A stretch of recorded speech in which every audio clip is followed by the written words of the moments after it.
আমি তো কিছুই পারি না, আমার বন্ধুরা সব পারে, ওরা বিশ্ববিদ্যালয়ে চান্স পেয়ে যাবে, আমি পাবো না, এরকম চিন্তা ভাবনা হয়। এখন আমি কি করব? তোমাদের মধ্যে একজন এরকম কমেন্ট করেছো। সো তুমি কিছু পারো না, তোমার বন্ধুরা সব পারে এবং তারা চান্স পেয়ে যাবে, তোমার কাছে এমন মনে হয়, তাই না?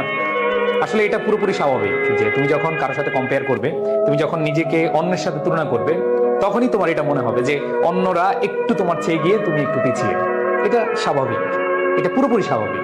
তুমি যে কমেন্ট করেছো, আমি তোমাকে গালিগালাজ করবো না, বাট এটা মনে রাখতে হবে যে তুমি কারোর সাথে যদি কম্পেয়ার করো, 100% শিওর থাকো যে হয় তোমার সে উপরে থাকবে, না হয় নিচে থাকবে। কারণ প্রত্যেকটা মানুষের পথ কিন্তু আলাদা, প্রত্যেকটা মানুষের স্ট্র্যাটেজি আলাদা।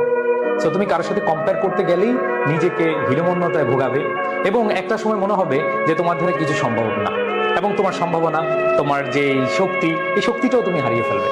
তো আমি এই ক্ষেত্রে তোমাকে অবশ্যই বলবো যে কমেন্টটা করেছো, প্রথম কথা হচ্ছে তোমার আত্মবিশ্বাসের অনেক বেশি অভাব রয়েছে, তুমি আত্মবিশ্বাসহীনতায় ভুগছো। তুমি আসলে কি, তুমি কি পারবে না না পারবে সেটা অন্যের সাথে তুলনা করে তোমার আত্মবিশ্বাসটাকে নষ্ট করে দিচ্ছ। তো আমি প্রিয় শিক্ষার্থী তোমাকে অবশ্যই অবশ্যই বলবো যে যে কোনো পরিস্থিতি মোকাবেলা করার জন্য তোমাকে আগে যে কাজটা করতে হবে সেটা হচ্ছে তুমি কি চাচ্ছ, তুমি যেটা চাচ্ছ সেটা তুমি অ্যাকুয়ার করার জন্য তোমার সর্বোচ্চটুকু দাও, তোমার অধ্যবসায়, তোমার ধৈর্য, এই দুটো সংমিশ্রণে তুমি এগিয়ে যাও। দেখবা কে তোমার সামনে আছে, কে তোমার সাথে আছে, সেগুলো তোমাকে কোনোভাবেই ইমপ্যাক্ট করাবে না। আমি অবশ্যই অবশ্যই বলবো যে তুমি আত্মবিশ্বাসহীনতায় ভুগছো, তোমাকে অবশ্যই এটা পরিহার করে দিতে হবে। বুঝাতে পেরেছি? আর দ্বিতীয় যে ব্যাপারটা সেটা হলো তোমার নিজের মধ্যে যে শক্তিটা আছে, সেই শক্তিটাকে তুমি সর্বোচ্চটুকু ইউটিলাইজ করো। অবশ্যই প্রত্যেকটা মানুষের কিছু ইনার স্ট্রেংথ রয়েছে, যে স্ট্রেংথের মাধ্যমে মানুষ তার অসাধ্যকে সাধ্য করতে পারে। তাহলে তুমি নিজে যে কাজটা করবে সেটা হচ্ছে তোমার মধ্যে কোন কোন জায়গায় স্ট্রেংথ আছে সেটাকে আইডেন্টিফাই করো, এবং সেই স্ট্রেংথ অনুযায়ী তোমার মাঝে যেখানে যেখানে উইকনেস আছে সেই উইকনেসটাকে কাটানোর জন্য সর্বোচ্চটুকু দাও। কিন্তু মানুষের সাথে কি করবা না, কম্পেয়ার করবা না। তুমি কারো কাছ থেকে পিছিয়ে থাকতে পারো, বাট তার কাছ থেকে এগিয়ে যাওয়ার জন্য তোমার হাতে অনেক হাতিয়ার আছে, তোমার সামনে অনেক সম্ভাবনা আছে, সেটা কাজে লাগালেই কিন্তু হয়ে যায়। বাট আমরা সেটা করি না, আমরা মানুষের সাথে কম্পেয়ার করে বসে থাকি। এটা মাথায় রাখতে হবে, কোনোভাবেই কম্পেয়ার করে বসে থাকা যাবে না।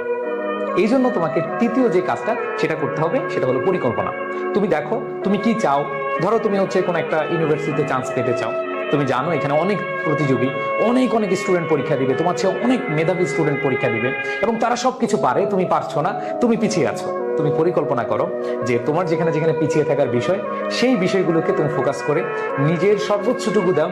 দেখবে একটা সময় অন্যদের তুলনায় তুমি অনেক বেশি এগিয়ে যাচ্ছ, এবং তোমার যে আফসোস আজকে দেখলাম, সেই আফসোসটা কিন্তু তোমার কি হয়ে যাবে, নিমেষেই শেষ হয়ে যাবে। এবং এইখানে আমি তোমাদেরকে বলবো যে তুমি পরিকল্পনা করো এইভাবে যে তুমি এখন কত ঘন্টা পড়ছো, তুমি আরেকটু ভালো করতে হলে বা আরেকটু সামনে এগিয়ে যেতে হলে, অন্যকে পেছনে ফেলানোর জন্য তোমাকে অবশ্যই আরো কয়েক ঘন্টা অ্যাড করতে হবে। মানে এই বিষয়টা তোমার অবশ্যই কি করতে হবে, হ্যাঁ, এটা নিজে থেকেই তোমার চেষ্টা করতে হবে। এই জন্য তোমাকে আজকে থেকেই পরিকল্পনা দিয়ে শুরু করে দিতে হবে, তোমাকে লড়াই করতে হবে, তোমাকে সংগ্রাম করতে হবে, এর বাইরে কিছু না। না হলে তোমার এই সারা জীবনের আফসোস, আক্ষেপ কিন্তু থাকবেই। এখন এই কথাটা বলার পরে অনেকের কাছে মনে হবে তাহলে ভাই আজকে থেকে শুরু করব। আজকে থেকে তুমি আবার অতিরিক্ত চাপ দিলা, মানে তুমি যা পড়তা, ধরো হচ্ছে তুমি এখন পড়তা হচ্ছে 7 থেকে 8 ঘন্টা, তুমি এখন চলে গেলা 16 ঘন্টায়। না, অতিরিক্ত চাপ নেওয়া যাবে না। অবশ্যই slow and steady wins the race. তুমি আস্তে আস্তে আস্তে নিজেকে ইমপ্রুভ করো। এমন তো নয় যে তুমি যে কাজটা করতে যাচ্ছ, তুমি ধরো পরীক্ষা দিতে যাচ্ছ ঢাকা বিশ্ববিদ্যালয়ে, সেটা কালকে পরীক্ষা, এরকম না। আর কালকে পরীক্ষা হলে তুমি এরকম কম্পেয়ার করতে না যে অনেকে এগিয়ে গেছে। তোমার টার্গেট থাকবে যে তোমার যে হাতে যে সময় আছে, সেই সময়টাকে তুমি